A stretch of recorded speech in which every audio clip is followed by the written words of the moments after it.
hoy es: el campo es una promesa. Y nuestro texto bíblico es Éxodo 3, 8 al 9. ¿Amén? Y su palabra dice así: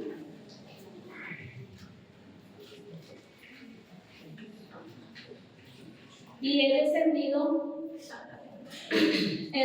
para librarlos de mano de los egipcios y sacarlos de aquella tierra a una tierra buena y ancha, a tierra que fluye leche y miel, a los lugares del cananeo, del eteo, del amorreo, del pereceo, del heveo y del jebuseo. El clamor, pues, de los hijos de Israel ha venido delante de mí, y también he visto la opresión con que los egipcios los oprimen. Y con nosotros, el pastor Alexander.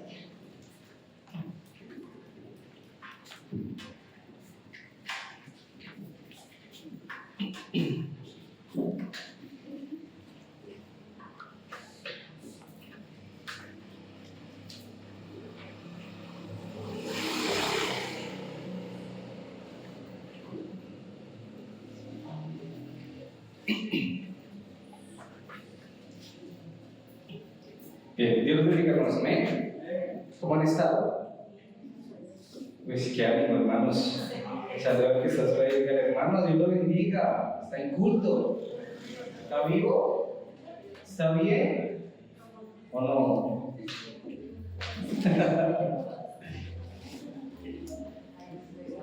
Bien, hermanos.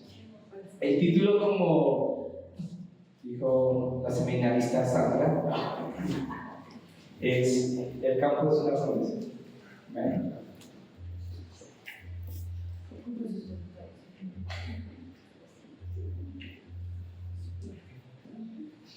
Y qué bendición que podamos hoy ir bajo esa dirección. ¿Sí? Hoy la dirección más importante que nosotros tenemos es el campo, las personas que están afuera y necesitan del Evangelio de Jesucristo. Esa es nuestra dirección, nuestra mayor dirección. Son aquellos que están en una situación de una crisis espiritual. Y nosotros debemos dar la sanidad a esas personas. Tenemos que llevar el Evangelio. Por eso el campo no es complicado. Evangelizar no es difícil. Lo difícil lo hace usted. Usted querer ayudarle a Dios. Por eso es complicado.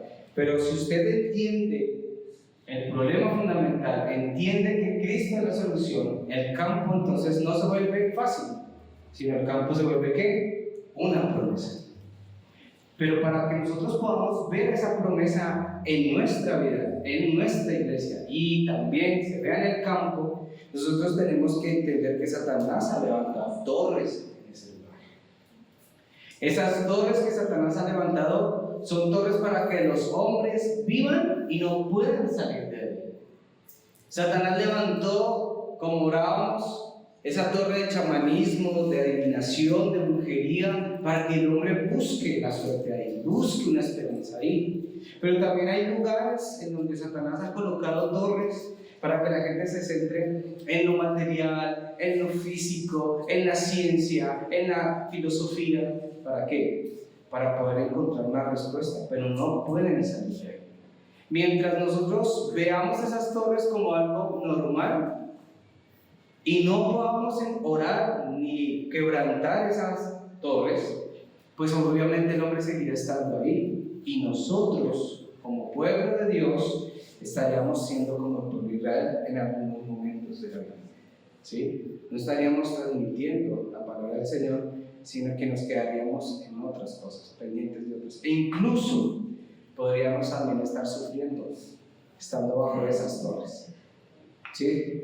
Podemos estar viviendo de ese modo. Entonces, nosotros debemos entender eso. Bien, entonces, hablando de las torres de Satanás, va a abrir.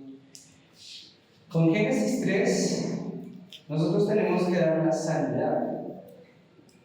Y la sanidad de Génesis 3 es la sanidad del problema fundamental, del pecado de la separación. Nosotros debemos dar la sanidad de Génesis 3. porque el hombre estaba separado de Dios. Romanos 3:23 dice que por cuando todos pecamos estamos ¿qué? Separados de Dios. Debemos dar la sanidad de Génesis 3. Nosotros debemos hablar a la otra persona de Génesis 3, de que están separados. Y por estar separados de Dios, sufre el hombre, está en continuo problema. Entonces nosotros no tenemos que dar simplemente una información, sino dar ¿qué? La sanidad de Génesis capítulo 3. Las personas tienen que recibir sanidad, porque si no sanan Génesis 3, no van a poder entender ni para qué orar, ni para qué leer la palabra, y mucho menos van a entender para qué venir al culto. Entonces nosotros también tenemos que tener la sanidad de ¿qué? De Génesis 3, de nuestro yo, de querer hacer las cosas a nuestra manera. Por eso cuando nosotros damos la sanidad de Génesis 3, somos una plataforma. ¿Por qué una plataforma? Porque las personas van a venir a nosotros a recibir sanidad. Es como un hospital. Eso es una plataforma. La gente cuando está enferma, ¿a dónde va? Al hospital.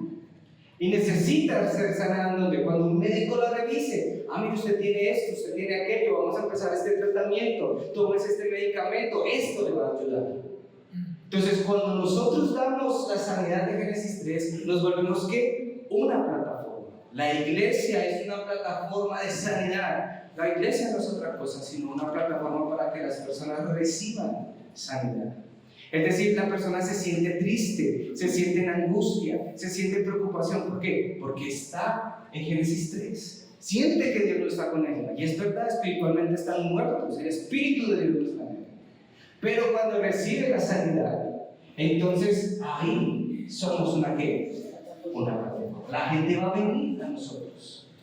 Nosotros no tenemos que esperar, ir, correr, desesperarnos, hacer mucha bulla afuera. Hacer algarabía, alboroto y gritar y hacer. No. Cuando nosotros tenemos la seguridad de Génesis 3, de sanar Génesis 3, la gente viene a nosotros. ¿O usted cuando ha visto que un hospital se promocione a sí mismo?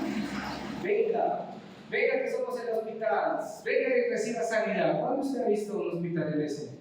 Lo único que hace es campaña, ¿no? Venga y vacúnese. ¿Pero qué? ¿Sí? Venga y reciba tal tratamiento, pero nunca vamos a estar desesperados porque la gente vaya.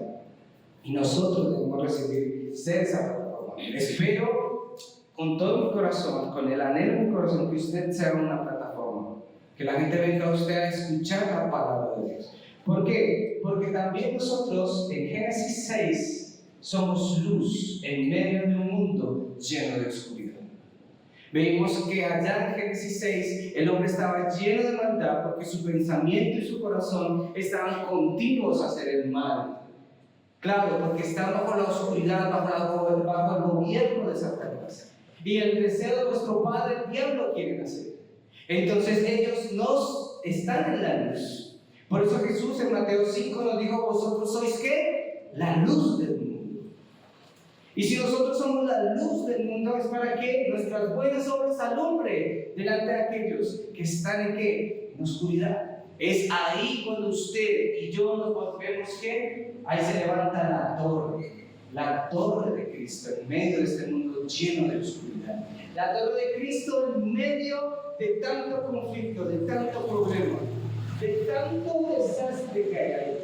Y la gente en Génesis 3 busca. Y cuando ven la luz, se acercan e encuentran la torre.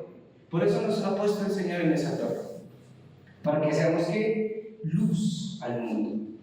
Para que seamos la luz a aquellos que están perdidos. Aquellos que necesitan encontrar esa respuesta. Entonces por eso nosotros alumbramos en medio de un mundo lleno de oscuridad. Por eso el apóstol Pedro dice que nosotros hemos sido ¿qué? Sacados de las tinieblas a su luz admirable. Para anunciar las virtudes de aquel, dice la Escritura, que nos sacó de la oscuridad, de esas tinieblas, ¿a qué? A esa torre que es Cristo. Mientras usted no disfrute de Cristo, no se puede levantar esta torre, no puede ser luz, porque usted debe disfrutar. Y veíamos Génesis 11, ¿no? Génesis 11, hace 8 días, con la vida de Daniel. Daniel, en Génesis 11, nosotros somos la influencia. Nosotros influenciamos al mundo. Somos la influencia, es decir, que somos la antena que comunica a Dios con el hombre. Nuestras palabras son evangelio. Nuestras palabras es, como dijo Daniel, proponer en nuestro corazón que no contaminarnos con lo que dice el mundo, no hacer lo que dice el mundo, no ser igual al mundo. De hecho, la palabra de Dios dice que se conviertan ellos a ti y no tú a ellos. Es clara la palabra. ¿Sí? Por eso hoy le digo a los remanentes, a los jóvenes, no oren pidiendo muchas respuestas, no oren pidiendo que Dios haga mucho con ustedes. Solo pidan al Señor que puedan ser la mejor influencia, aún estando callados, aún sin hablar. Porque Daniel lo hizo de esa manera. Ustedes cuando vieron a Daniel peleando contra el rey, diciendo yo soy cristiano evangélico, nunca. Daniel lo único que hizo es, yo no serviré a otro Dios, yo oraré al Señor. Él nunca, y desde ahí, desde las sombras podríamos decir, muy callado, hizo que el mundo entero ahora conociera a Cristo. Y a veces nosotros queremos hacer grandes movimientos. No hagan nada, porque es el Señor el que se encarga de todo. ¿Sí? Miren, por ejemplo, yo siempre pongo ejemplos, pero hace unos años atrás hubo lo que llamaron un avivamiento en una universidad. Y duraron muchas semanas, mucha gente. Hoy ya no hay nada ya. ¿Por qué? Porque no entienden que tienen que ser influencia. Las emociones nos mueven muy fácilmente. Usted puede hacer todo por emoción. Cuando usted está triste, no quiere hacer nada. Cuando está feliz, quiere hacerlo todo. No es por emoción, es por convicción. Por eso Daniel dijo, yo propongo en mi corazón no contaminarme con el mundo. Si usted propone en su corazón no ser influenciado por el mundo, sino al contrario, usted influenciar al mundo, entonces el campo se abre ante nosotros. Y podemos llegar a un rey, y podemos llegar a un gobernante, y podemos llegar a una persona con poder para influenciarla, para que esa persona termine ¿qué? Siendo alguien que trastorne o transforme el campo. Qué bueno sería que nuestro alcalde tuviera el evangelio. Qué bueno que nuestros ediles, nuestros gobernadores tuvieran el evangelio. ¿Sí? De hecho, hasta nuestro presidente es lo único que solo le falta, como pequeño, casi insignificante, es el evangelio. Casi nada, ¿no? Entonces, somos sanidad, somos luz, somos influencia. Somos una plataforma, una torre y una antena. Eso se tiene que configurar en nosotros. Mientras esto no se configure en nosotros, vamos a seguir siendo, vamos a vivir como un incrédulo, siendo creyentes. Y vamos a estar en Génesis 3, 6 y 11, sufriendo. Vamos a estar en Génesis 6, en el yo lo hago como yo quiero. En Génesis 6, allá, en esa oscuridad, con el mundo, en lo material, en lo físico, en lo terrenal. Y en Génesis 11, influenciados por otras personas, haciendo cosas que no son el evangelio. Y entonces ahí es cuando sufrimos el doble. No hay nada peor, y se lo escuchaba un pastor del movimiento, no hay nada peor que un creyente con vida de incrédulo. Porque usted sabe lo que está hablando, pero usted no quiere salir de él. No quiere salir de su yo, no quiere salir de Génesis 6, del materialismo, no quiere salir de Génesis 11, de la influencia, del éxito, de estarse comparando con los demás. No hay nada peor que un creyente con esas cualidades. Por eso sufre el creyente. Cuando un verdadero creyente entiende que es plataforma, torre y antena, ya no sufre igual que el mundo. Al contrario, empieza a disfrutar. Bien, entonces voy a dar el contenido de esta palabra. ¿A quién voy a tomar de ejemplo? Al pueblo de Israel en esta mañana. Israel tiene la promesa de la tierra prometida. Tiene una promesa adelante. Al pueblo de Israel en Génesis 3, 8 y 9 le dice: te llevaré, te sacaré de la tierra de Egipto, esta tierra donde has estado sirviendo por muchos años, y te llevaré a una tierra que fluye leche y miel. Pero tenga presente esto. Hay una razón por la cual el pueblo de Israel va a salir de Egipto. Y la razón está en que ellos clamaron. En Éxodo 3, del 7 al 10, el Señor dice, me acordé del pacto. Y escuche, esta es la palabra, ¿me acordé de qué? Del pacto. ¿De qué pacto se estaba acordando el Señor? Del pacto que di a Abraham, a Isaac y a Jacob. Yo no los voy a sacar porque simplemente quiero sacarlos. Yo no los voy a sacar porque simplemente quiero que salgan de esa opresión. No, los voy a sacar porque hay un pacto. Hay que establecer el pacto. Por eso nosotros en la iglesia hemos hablado infinidad de esta palabra. Aférrese al pacto, hermano. Aférrese al pacto. Y todo el mundo es, ¿qué tengo que hacer? ¿Cuánto dinero tengo que dar? Porque tenemos en nuestra cabeza que pactar es dar. No, recuerde la palabra, el pacto del Señor en el Antiguo Testamento era ¿quién? Cristo era el pacto. Era la promesa del Mesías que iba a venir.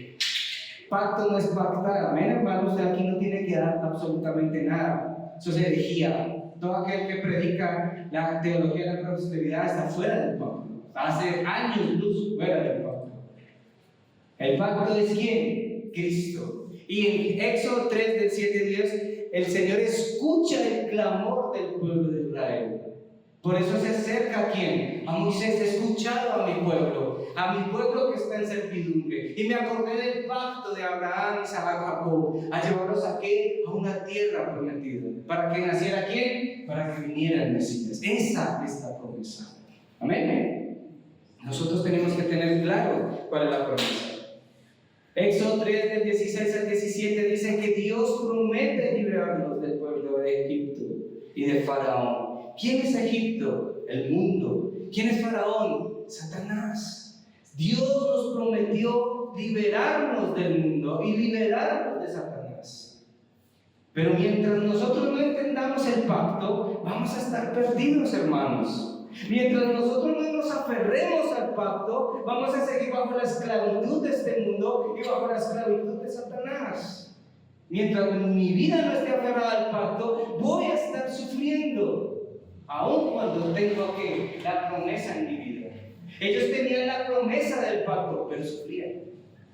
Ellos tenían la promesa de Abraham, Isaac y Jacob, pero ¿qué pasaba con ellos? Estaban en esclavitud, estaban en servidumbre. Y a nosotros nos puede pasar igual, que aún teniendo el pacto, estemos en ¿qué? En esclavitud y servidumbre de este mundo y de Satanás. Tenemos que tener cuidado con eso. Abramos nuestros ojos. Dios nos ha sacado de una vida de esclavitud, ¿o no? ¿No fue así? Dios nos sacó de una vida de esclavitud. Dios escuchó una vez nuestro clamor. Usted antes de poder ser cristiano, en algún momento usted oró a un Dios, ayúdame, y alguien vino con el Evangelio. Eso no es gracia. Usted conoció a Cristo por gracia.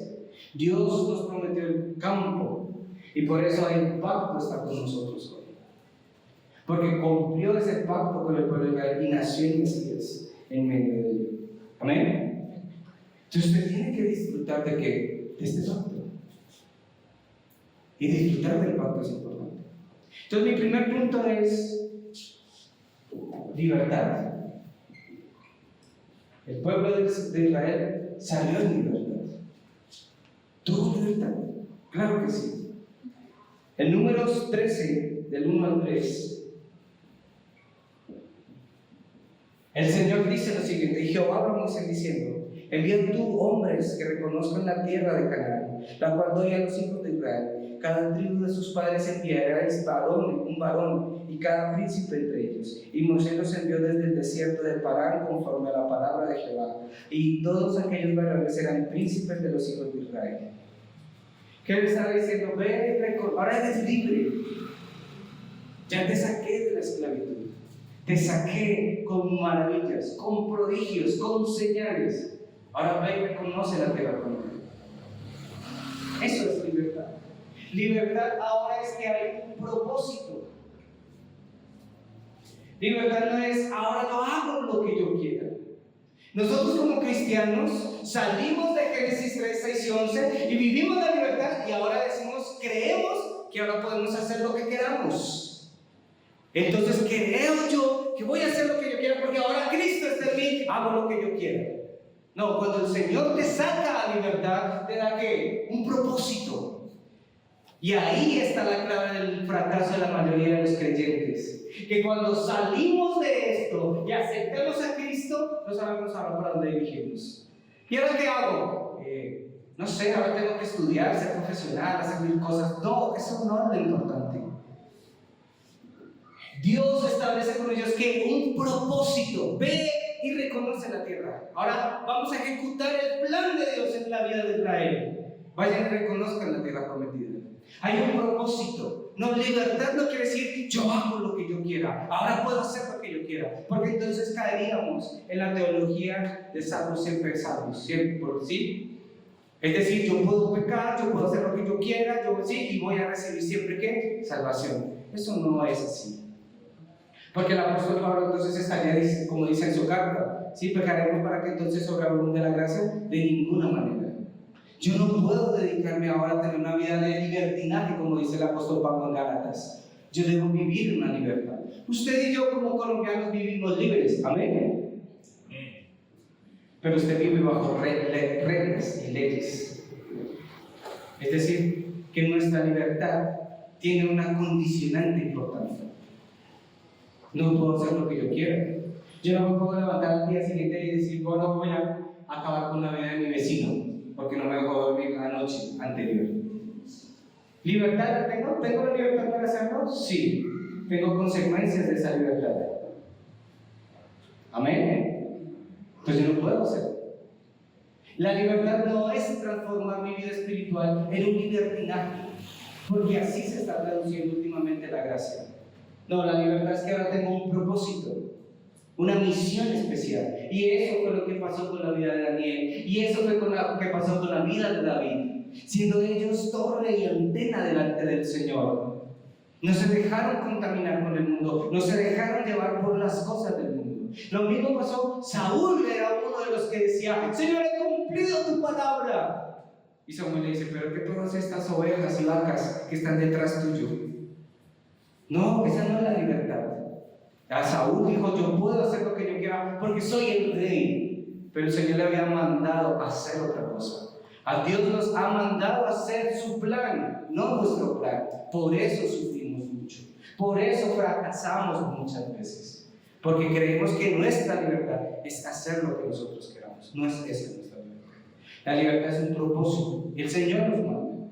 En Números 13, del 26 y 27 les dice lo siguiente: y anduvieron y vieron a Moisés y a Aarón y a toda la congregación de los hijos de Israel en el desierto de Parán, en Cádiz, y dieron información a ellos y a toda la congregación y les mostraron el fruto de la tierra. Es decir, que ellos anduvieron. Ahora, ¿qué pasó con ellos? Confirmaron. ¿Qué confirmaron? La palabra de Dios la confirmaron. El Señor les dijo, es una tierra que fluye leche y miel, es una tierra próspera, es una tierra de bendición. Y ellos fueron y comprobaron que era efectivamente como Dios lo había dicho. Así es una gran tierra. Miren las uvas, dice que 2 hombres cargaban un racimo de uvas en una tierra llena de ¿qué? De bendición.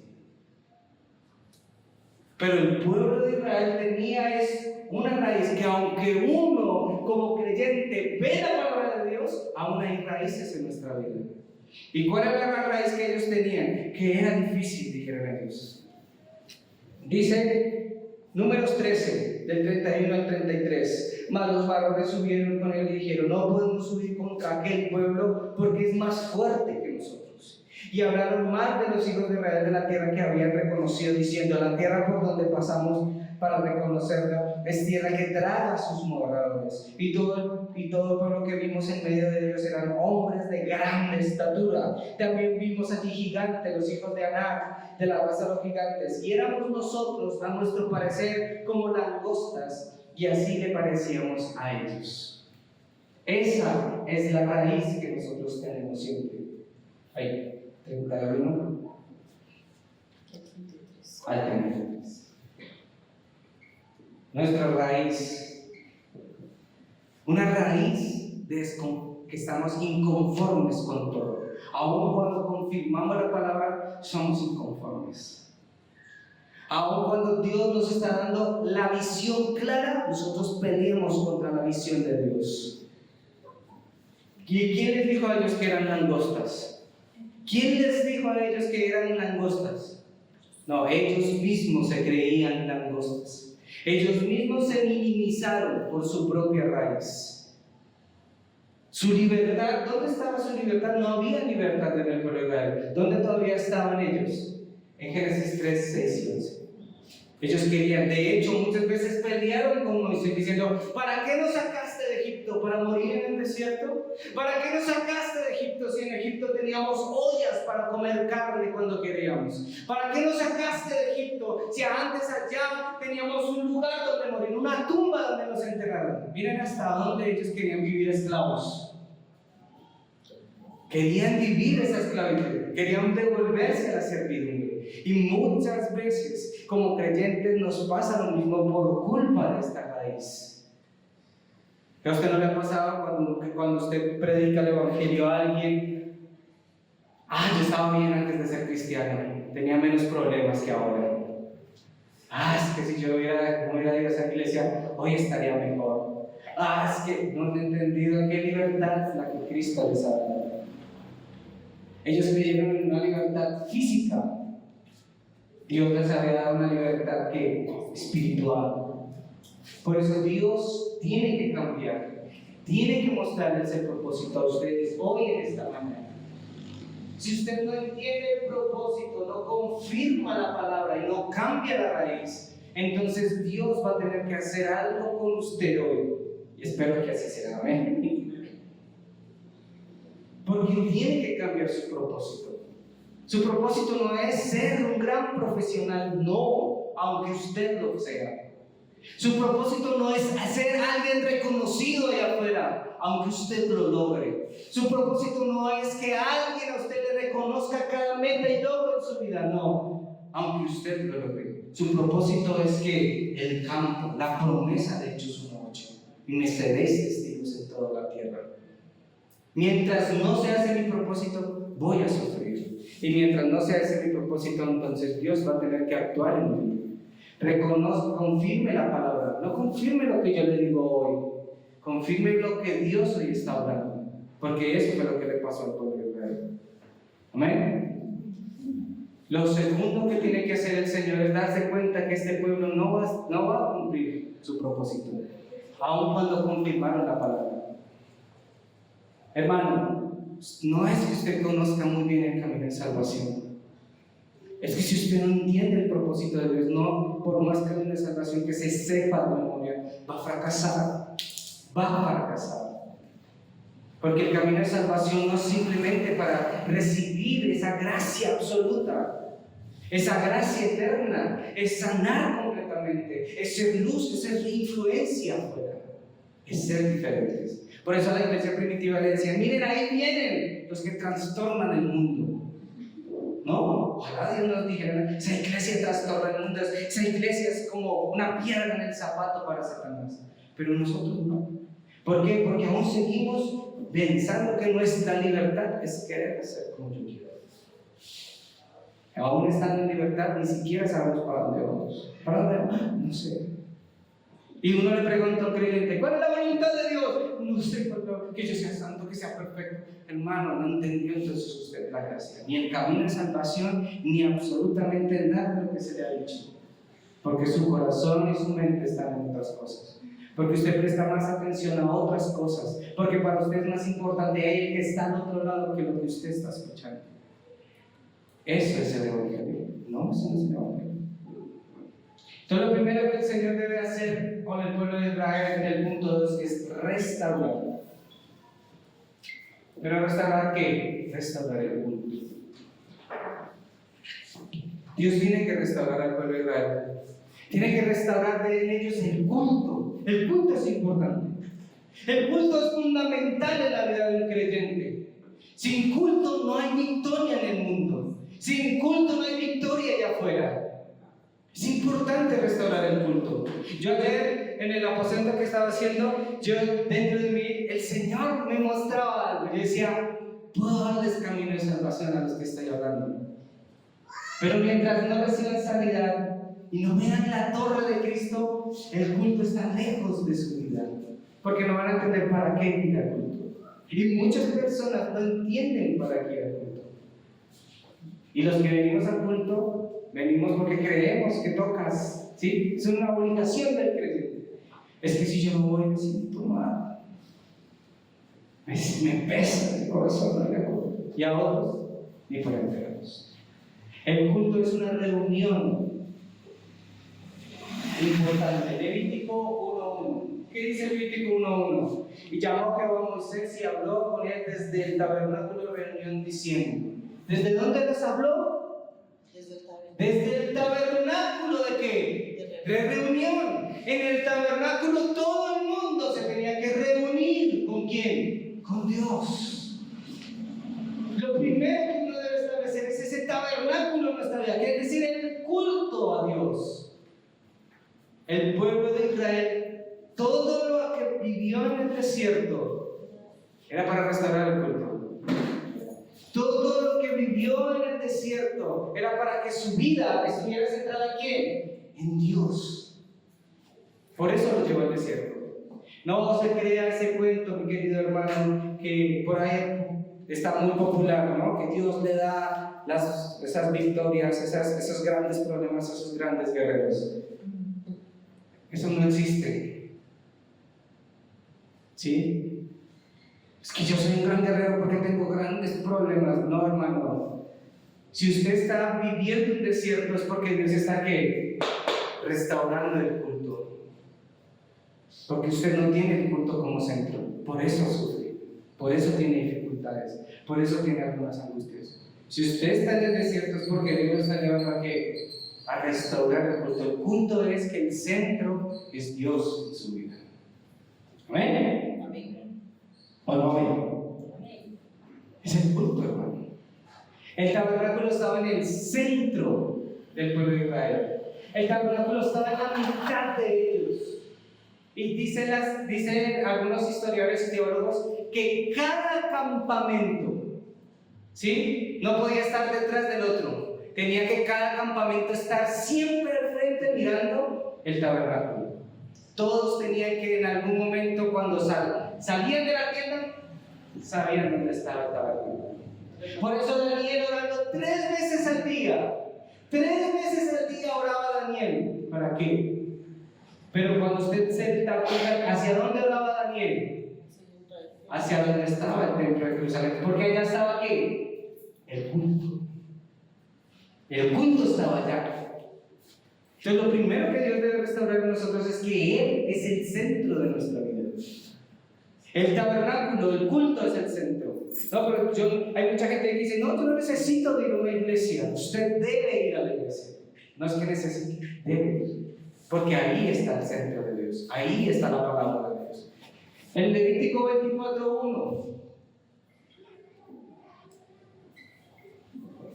¿Qué dice Levítico 24:1 al 4? Y Jehová habló a Moisés diciendo, manda a los hijos de Israel que te traigan para el alumbrado aceite puro de olivas machacadas para hacer arder las lámparas continuamente. Fuera del velo del testimonio en el tabernáculo de reunión las dispondrán a Aarón desde la tarde hasta la mañana delante de Jehová continuamente. Estatuto perpetuo será para vosotros de generación. Sobre el candelabro limpio pondrán siempre en órdenes lámparas delante de Jehová. ¿Y qué era lo otro que estaba ahí? La oración. El incienso.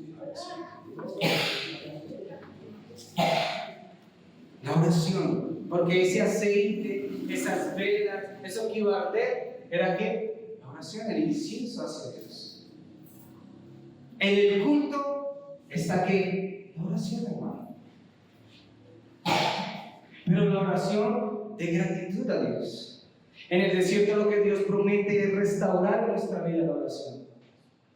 Por eso yo ayer, le comento aquí, yo ayer le decía a los que estaban trabajando, mire, este libro, ¿sí o no, Mónica?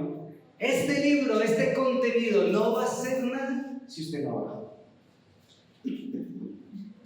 Si usted no lo cree, si usted no lo pone, se queda con una bonita información. qué chévere. Yo le digo a la iglesia, hermanos, si usted no ora por más camino de salvación que usted se sepa, no va a pasar nada. Va a haber lo mismo.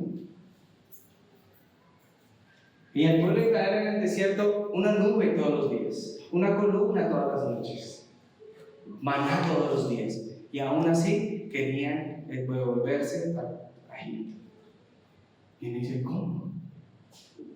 Les da agua, les da de comer y aún quieren volver a Egipto. ¿Por qué? Porque no cambian la raíz. Por eso el desierto es que una transformación de la raíz. Es entrar ahora toda nuestra vida en qué? En el culto, en Cristo. En Levítico 26. En Levítico 26, del 11 al 12. Es la palabra. Y pondré mi mirada en medio de vosotros, y mi alma no os abominará. Y andaré entre vosotros, y seré vuestro Dios, y vosotros seréis mi pueblo. La guía perfecta. En el culto se recibe guía, dirección. ¿Hacia qué? Hacia este propósito. Hacia allá, hacia donde Dios quiere llevarnos. Por eso el pueblo de Israel entendía que cuando se levantaba la nube era tiempo de ¿qué? De irse. Y cuando se detenía la nube y descendía era tiempo de ¿qué? De acampar. Ellos tenían la guía absoluta de Dios. Del desierto el Señor restaura el culto. Si usted está hoy en un desierto es porque el Señor está restaurando su culto. Es decir, que usted restaure que Él es el centro, que usted restaure la oración y que usted restaure la guía en su vida. ¿Amén? Eso es lo que tiene que pasar en su vida. O si no, se va a tropezar una y otra vez. ¿Cuánto tiempo duró el pueblo de Israel en el desierto? 40 años. ¿Cuántos murieron en el desierto? Muchos. Una tribu. Dice la escritura que se abrió la tierra y descendió directamente a donde está el Seol. ¿No? ¿Cuántos murieron por la picadura de serpiente en el desierto? Muchos. Porque no tenían restaurado el culto. Iglesia, muchos pueden tener el camino de salvación, pero si no restauran el culto, ¿qué va a pasar? Van a morir en el desierto. Y van a morir en el desierto no porque Dios quiera, sino porque su raíz los lleva a eso. Es la raíz la que nos lleva a eso. A estar obsesionados en cosas que no son importantes. A no estar en el propósito de Dios. Entonces, por esa razón a veces pasan las situaciones. Nosotros debemos ver esta situación, restaurar el culto. Lo primero que usted debe salir en esta mañana es restaurar el culto a Dios. Diciendo, Señor, eres el centro, el medio de mi oración, guíame. Porque el pueblo de Israel necesitaba eso durante el desierto. ¿Amén? Porque Dios le puede dar el campo y termina el campo usted siendo igual a ellos, haciendo las mismas cosas que ellos hacen, practicando las mismas cosas que ellos practican. Y diciendo, no, pero es que Dios nunca me dio, no, nunca restauraste el culto, por eso nunca restauraste el propósito. Por eso muchos creyentes hoy no están. ¿Por qué? Porque no han restaurado el culto. Por eso con esa pareja que estoy trabajando bien, lo último que voy a hacer es restaurar en ellos es el culto. Debo primero proporcionar la sanidad de Génesis 3. La sanidad de Génesis 6. Y la sanidad de Génesis 11. Cuando ya dejen de recibir tanta influencia afuera, el culto toma lugar en ellos. Pero siempre les he dicho, hermanos, si usted no va a poder ver la obra de Dios en su vida. Y se va a quedar ahí esperando algo que Dios haga con usted. Cuando Dios ya hizo todo por usted. Amén. Todo ya lo hizo. Deje de obsesionarse por cosas. Deje de estar obsesionado por cosas. Porque eso fue lo que el pueblo de Israel estaba haciendo, obsesionado por estar en Egipto. Yo no puedo creer que uno se obsesione por donde los maltratan. Pero ellos sí, estaban contentos de que recibieran azotes, levantaran pirámides, ¿sí? Ellos estaban felices. Cuando el Señor les dijo, yo los voy a enviar a una tierra, una gran tierra, una tierra de bendición. El propósito del Señor es que restaurando el culto vamos hacia el campo, que es una promesa, es decir, hacia esas personas que están en esta situación. Poco a poco lo vamos haciendo. ¿Ven? Tercer punto, Dios busca discípulos conquistadores.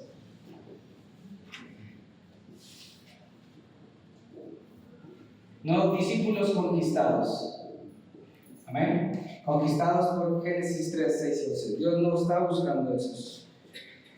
Dios busca discípulos conquistadores.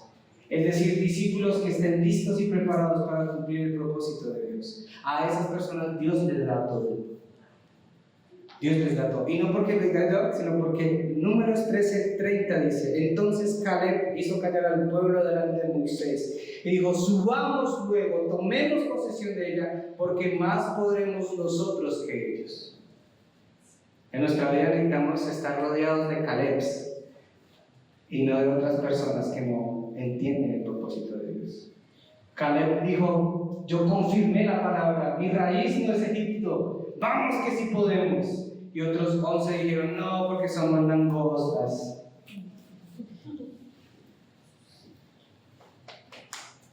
Entonces yo necesito en mi vida, en nuestra iglesia, gente como Caleb. Números 13:30. Discípulos con fe, que vean este campo y digan: sí podemos con este barrio. Y no solo con este barrio, con Soacha, Bogotá, Colombia y hasta el último. Necesitamos gente como Caleb, no gente que se dejó llevar por otras cosas, gente que no escuche a otros, porque Caleb primero escuchó a los 11, pero después él respondió y dijo: no, sí podemos. ¿A usted a quién está escuchando? ¿Al que está afuera? ¿Al que está diciéndole: ay, usted es cristiano? ¿Usted todavía cree en ese cuento? Eso es un mito, ¿no le han dicho que eso es un mito? Usted es cristiano porque no, ay, usted es cristiano, el cristiano no baila, el cristiano no toma, el cristiano no sé qué. ¿Eso qué es? Génesis 11. ¿Y usted qué va a decir? No, pues, como Pedro, cuando negaron a Jesús, que ya se sentía tan presionado que empezó a maldecir. No, pues ya sí es igual a nosotros. ¿Sí? Nos transformamos como un Pedro, entonces. No, necesitamos ser como Caleb, ser llenos de fe. Es la fe de Caleb, de la que dice: sí podemos. Es la fe de Josué: vamos, que podemos.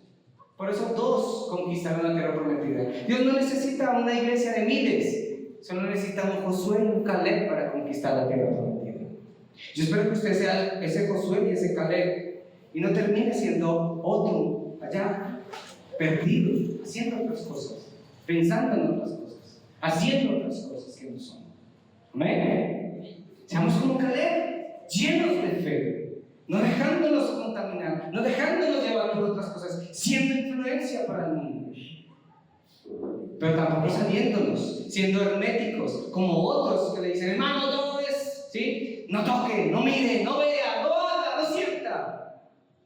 Vivimos en un mundo en donde, si no somos ahí la luz, entonces ¿cómo vamos a poder llevar la palabra del Señor? Somos como lo que fermenta la masa, ¿cómo se llama? La levadura. Tenemos que estar ahí para fermentar la masa, para que esa palabra se extienda en todo nuestro territorio. Pero si seguimos siendo influenciados por el mundo y no nosotros al mundo, pues entonces nunca vamos a conquistarlo. Por eso el campo sigue siendo ¿qué? Una promesa. No es complicado, porque todo parte de ¿dónde? ¿De dónde está mi parte? ¿En quién estoy creyendo? El pueblo de Israel creía en ¿qué? En ellos mismos. Se voltearon a mirar y dijeron: somos langostas. Somos unas langostas, eso no vamos a poder. Pero José y Caleb no estaban diciendo que eran langostas, que eran ¿qué? Hijos de Dios. ¿Ven? Números 14:24.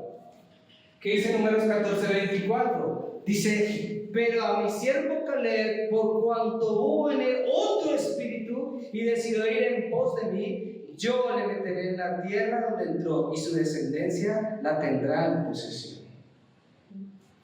Necesitamos discípulos conquistadores, pero llenos del Espíritu Santo, con otro espíritu, no con ese espíritu de pobreza, ese espíritu que a veces es un espíritu de: ay, yo soy pobrecito, ay, no, yo no puedo, ay, eso no es el discípulo conquistador. Ese soy yo, soy un gusano de Jacob. El que cree que con eso vamos a mover la mano de Dios, cree que con eso Dios nos va al campo, no. Es con fe como lo dijo Caleb. Es con fe como... Por eso Dios le promete a Caleb el monte. Dice, ahora ve tú y tu descendencia y te doy este monte por heredad. Entraron a la conquista de la tierra. Y Josué 14:12. ¿Qué dice Josué 14:12? Dame pues ahora este monte, el cual habló Jehová en aquel día, Números 14:24, porque tú oíste en aquel día que los anaseos están allí. Hay ciudades grandes y fortificadas. Quizá Jehová estará conmigo y los echaré, como Jehová ha dicho. Josué entonces le bendijo y le dio a Caleb, al hijo de Jefone, a Hebrón por heredad. Y ahí se cumple que la palabra del Señor. ¿En la vida de quién? En la vida de Caleb. Ahí está la promesa. No hay raíz. Confirmó la palabra y él dijo que sí se podía. Dios nos dio esta tierra. Nos dio lo más linda. Villa Mercedes, Santo Domingo, Cazuca, Julio Rincón, ¿sí? Y todo lo que hay alrededor de Soacha. Y todo lo que hay alrededor de Soacha y Bogotá y Colombia, todo está listo y preparado porque es que una promesa. Por eso Dios necesita levantar discípulos conquistadores, discípulos que restauren rápidamente el culto, discípulos que rápidamente entiendan que la libertad no es hacer lo que yo quiera, sino cumplir el plan de Dios. Y cuando esto se configura en nuestra vida, entonces seremos la plataforma, la torre y la antena que solo está profesando a Cristo, que no está pensando en otras cosas, que está disfrutando del Evangelio. Ayer le decía a Brian, oración y palabra son Evangelio. Si no hay palabra y solo oración, ahí no hay Evangelio. Y si solo hay oración y no hay palabra, ahí no hay Evangelio. Es oración y palabra nos dan ¿qué? Evangelio. Y por eso muchas veces hay iglesias que se vuelven solo oración y por eso son místicas y poca palabra. Por eso ahí no hay Evangelio. Y hay muchas iglesias que son solo palabras y se vuelven legalistas, religiosas y no hay oración, entonces ahí no hay Evangelio. En el culto es oración, palabra y Evangelio.